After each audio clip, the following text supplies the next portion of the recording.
Good morning, students. In today's session, we are going to discuss about radioactive equilibrium. As we have learned in yesterday's class, whenever a parent nuclei decay slowly, that is half-life period of a parent nuclei is a large compared to that of daughter nuclei, this particular system will generally show radioactive equilibrium. So during radioactive disintegration, a decay product is also radioactive.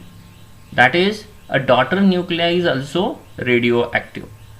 So a pair of radioactive species will coexist. So since a parent nuclei is undergoing disintegration to form a daughter nuclei is also undergoes disintegration, and as a parent nuclei is disintegrate slowly, and as a result of that parents and daughter nuclei both coexist, and these radioactive pair which does not have same half-lives, and depending on which of the two radioactive species has a longer half-life, two cases exist. So this radioactive equilibrium generally will be observed in a case of parent nuclei disintegrate slowly. Okay, so since parent nuclei disintegrate slowly, its decay constant, that is lambda 1, is less compared to decay constant of daughter nuclei. Also, half-life period of parent nuclei is more compared to that of daughter nuclei.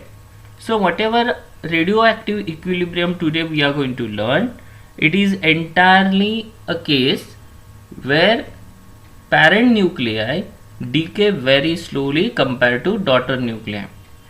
Further, depending on their half-life periods, whether half-life period of parent nuclei will be in a range or whether it is a very much large compared to that of daughter nuclei, we are having two different types of radioactive equilibrium.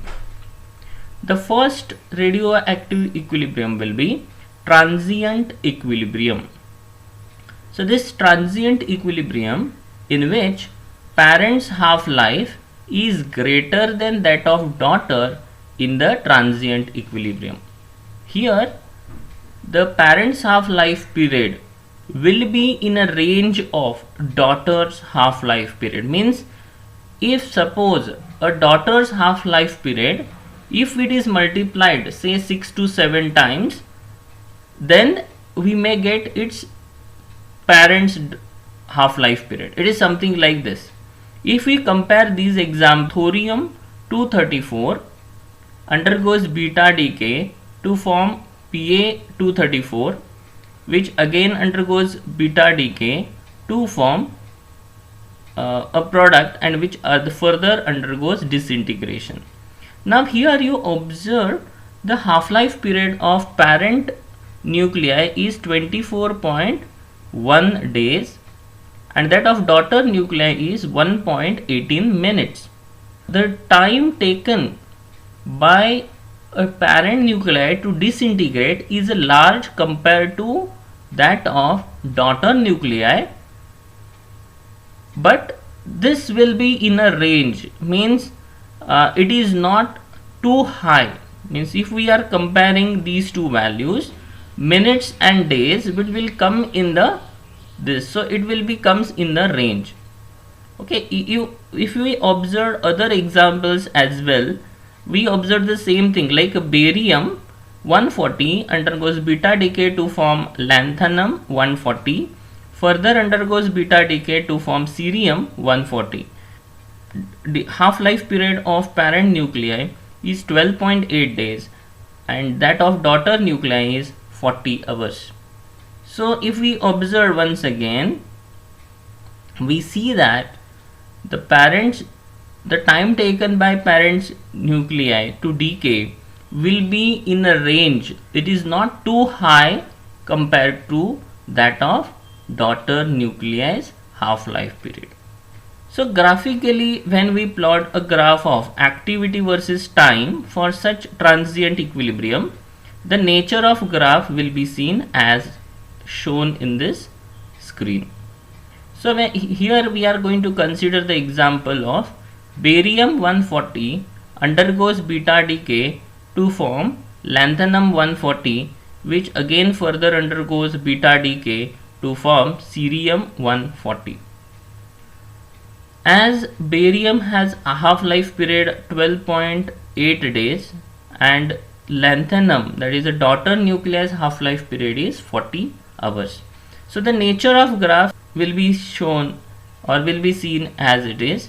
So the barium, which is undergoing disintegration very slowly, so as the time increases, its activity slowly increases. You can observe here we get a negative slope with a lesser slope value. Okay, and this particular line, it is for daughter nuclei. Initially there is no daughter nuclei, so it is 0, and as the parent nuclei undergoes disintegration and daughter nuclei is formed, so this slowly the activity of daughter nuclei increases, and after some times, this daughter nuclei also undergoes disintegration, and when daughter undergoes disintegration to form cerium, so slowly the activity of daughter nuclei also decreases. So this is the nature of graph we get it, and if the resultant of these two, that is activity of parent nuclei and that of daughter nuclei, is represented by this third graph. The second equilibrium will be secular equilibrium. Now secular equilibrium will be a limiting case of transient equilibrium where the half-life period of parent nuclei is very much large compared to that of daughter nuclei.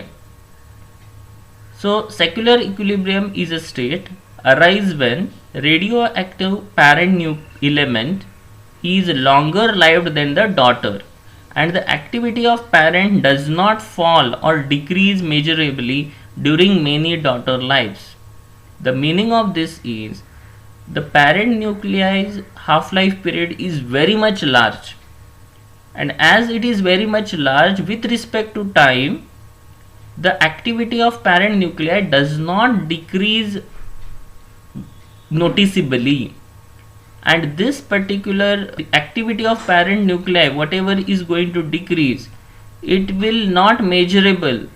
It is an extreme case of transient equilibrium. So you can understand this with this example. Uranium 238 undergoes alpha decay to form thorium 234, further undergoes beta decay to form a product which undergoes further disintegration. So half-life period of parent nuclei will be 4.5 into 10 raised to 9 year, and daughter nuclei is 24.1 days. So if you compare these number, time of decay of parent nuclei, it is too much high. 4.5 to 10 raised to 9 years. It is very much large over or compared to that of half-life period of daughter nuclei, 24.1 days. Such equilibrium is called secular equilibrium. Similarly, radium 226 undergoes alpha decay to form radon 222. Further alpha decays and undergoes disintegration in the series. So here half-life period of parent nuclei is 1600 years, and that of daughter nuclei is just 3.82 days. There is very large difference between half-life period of parent and daughter nuclei. Let us understand the same concept with a diagram. So when we plot the graph of active versus time for this equilibrium, so let us consider the example.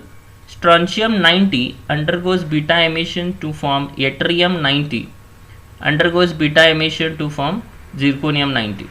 The half-life period of parent nuclei is 28.1 year and that of daughter nuclei is 64.1 hours. So compared to half-life period of daughter nuclei, half-life period of this parent nuclei is very large. So when we plot activity versus time graph, whatever this dotted line is shown, it is for strontium 90. So as the time passes, the strontium 90 undergoes decay, and as we can observe here, the line is approximately parallel to x-axis. There is no much decrease in the activity will be seen because of its very large half-life period. And that of yttrium 90, initially it was 0, and as the time passes, slowly its activity increases and it is later on remaining almost similar with that of parent's nuclei. So this is the nature of graph we get, and the resultant of this strontium 90 and yttrium 90 will be this particular curve which is shown at the top. So let us see the difference between transient and secular equilibrium. In secular equilibrium, half-life period is greater than that of daughter nuclei, and half-life period of parent nuclei is very much large than the observation approach. But that of transient equilibria, half-life period of parent nuclei will be within observation approach, means which is within the limit. Right? Second difference, here in secular equilibrium, half-life period of parent nuclei is almost approached towards infinity, and hence its decay constant is approached towards 0. E raised to minus lambda 1 t is approached towards 1. But that of in transient equilibria, half-life period of parent nuclei will be a finite, so e raised to minus lambda 1 t is lesser than 1. So general equation for number of daughter nuclei, which was we have, if we substitute now e raised to minus lambda 1 into t is 1, then this becomes this particular equation. But in case of transient equilibrium, this equation will remain unchanged. It will be going to remain same. For further sufficient long time, after simplification, we get n2 upon n 1.0 equal to lambda 1 upon lambda 2. But while that of transient equilibrium, n2 upon n1 equal to lambda 1 upon lambda 2 minus lambda 1. So in case of secular equilibrium, the lambda 2 minus lambda 1, here lambda 1 was considered to be 0 because of its very much less value. So we get this equation. And in case of secular equilibrium, n1 upon τ1 equal to n2 upon τ2 and so on, and which remains constant. So these are the differences between secular and transient equilibrium. Thank you.